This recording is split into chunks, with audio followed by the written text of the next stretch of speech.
Hello everyone, welcome to the behind the scenes of Livmore. If you haven't watched the film yet, please go check it out. The link is in the description of this video because there will be spoilers in this. But I'll try to keep this very brief and only talk about the key aspects that truly helped progress the making of this film. So let's start with who I am and how I came about producing this psychological drama with a dark twist. So my name is Jordan Robichaud. I am a content producer at Drywall Nation, the world's largest drywall community. I write and direct my own projects, and I also produce photos and videos for clients through my business at Stabilized Pictures. I had decided in 2013 to invest in production gear and start pushing my own creative portfolio while waiting tables and working on a few film productions here and there over the years to gain more experience. A few years ago, I had subscribed to the My Rotor Reel website to receive emails inquiring about these contests. I've been pretty lucky to still be working through the pandemic. I'm thankful for that. It just hasn't been as busy as usual. So when I did receive this email from Rode Microphones regarding the contest, I was super stoked and thought it would be a perfect opportunity to dip into my creative roots again. The concept for Livmore was originally a different twist based on a short film I had thought of in 2016. The 3D model you see in the film I had actually purchased back in November 2017 when I was ready to do that film, but I had actually gotten sidetracked just trying to pay off bills with other projects. The idea behind the film is backing up the mind to a droid. Matt is an engineer who is hired to seek ways of beating disease and famine. My original concept, there was no Kim. It was solely based around Matt having to decide between a deceased partner and the consciousness of his best friend. In the full-length film, there's a lot more development to Matt's inner conflict. If you are wondering how the title of the film came to be, when I was rewriting the script, I had, at the time, been coincidentally looking at new apartment buildings downtown to potentially move into. And the one that stood out to me was called the Livmore.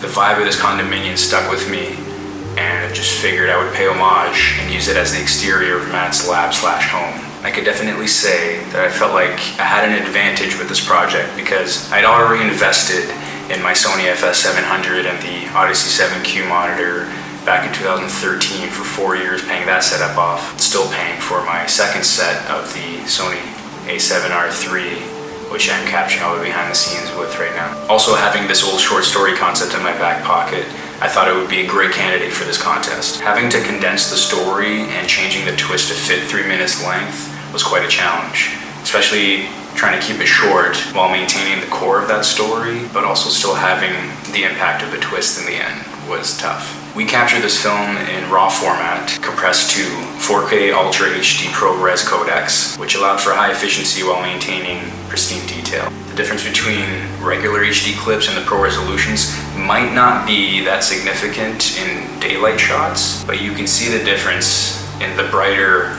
highlights and the darker shadows in nighttime shots and low light situations. I was also fortunate to already own 2 Rode microphone products, one being the NTG3, which we captured all the dialogue of the film and also some Foley for it. Secondly is the one you're hearing right now, which is the Rode VideoMic Pro attached to my Sony A7R III for all the behind the scenes audio. Typically in independent short productions, you can expect to spend at least $500 per minute of screenplay. So I allowed myself up to $1,500 from my pocket to help produce this film.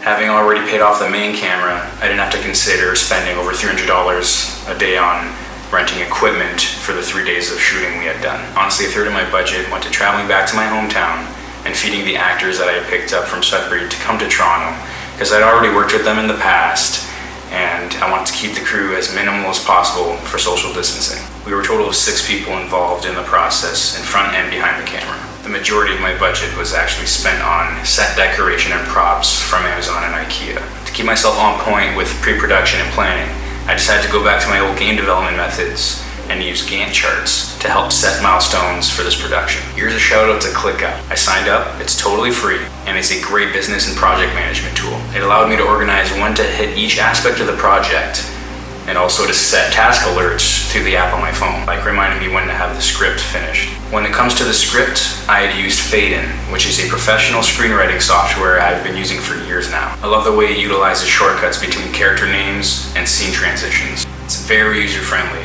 especially when condensing my 12,000 word document into a scene action. When it came to pre-visualization, this program is extremely useful. It's called Cinetracer. It's essentially a video game to create 3D scenes and lighting situations. I had used it in creator mode to mimic and design my current condo program allows you to capture frames in-game to place into a storyboard/shot list, which then you can detail your lens focal lengths and shot descriptions. This helped my close friend Harley with understanding my vision and the tone of the film as he worked behind the camera. Harley is my closest friend.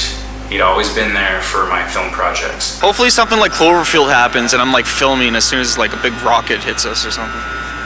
We have had good times, to say the least. So it was inevitable for me to bring him on as my camera operator while I would play on screen with Stephanie Ann King, who played Kim flawlessly through her on-screen performance. Stephanie also helped capture audio on my close-ups since we were a small crew. Our buddy Lars, who played Eric's memory in Artificial Intelligence, also produced his own voiceovers for Eric.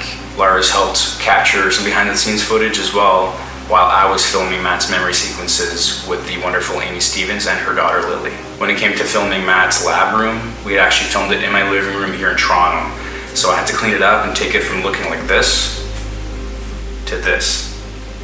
I didn't want the efforts of the set decoration to go to waste, so I decided to film the behind the scenes right here one last time before I returned to my usual home setup. By far the most challenging part was blending in the 3D robot into the scenes. It had been years since I dabbled into 3D animation. Also, it was the first time I'd ever implemented visual effects this way into motion picture. Needless to say, there were many instances of the files. Back in college, I would use Autodesk Maya and 3ds Max.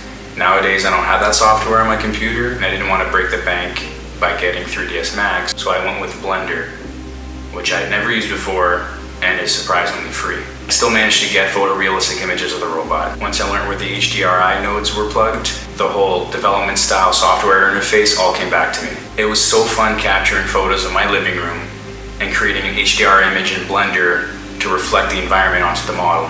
Then giving those scenes depth with animating shadows, which really helped immersing those visuals. I'd have to say my favorite element, which really boosted the production value, was the sound design in post. Using the Adobe Creative Cloud Suite, dynamically linking video and audio clips between programs was seamless and a joy. Luckily, I had purchased sound libraries in the past, mainly the Valhalla sound packs from Filmmaker's Manual and Singularity.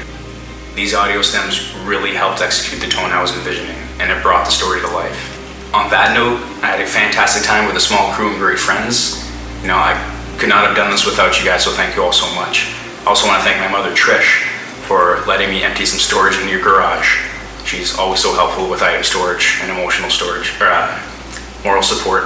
I also want to thank my father, Gates, for the moral support and for always backing me up to pursue my goals. And thank you, Rode Microphones, for providing the incentive to keep pushing my work. This is a fantastic opportunity. I'm just humbled to have a portfolio piece that I'm proud of. And thank you guys for watching.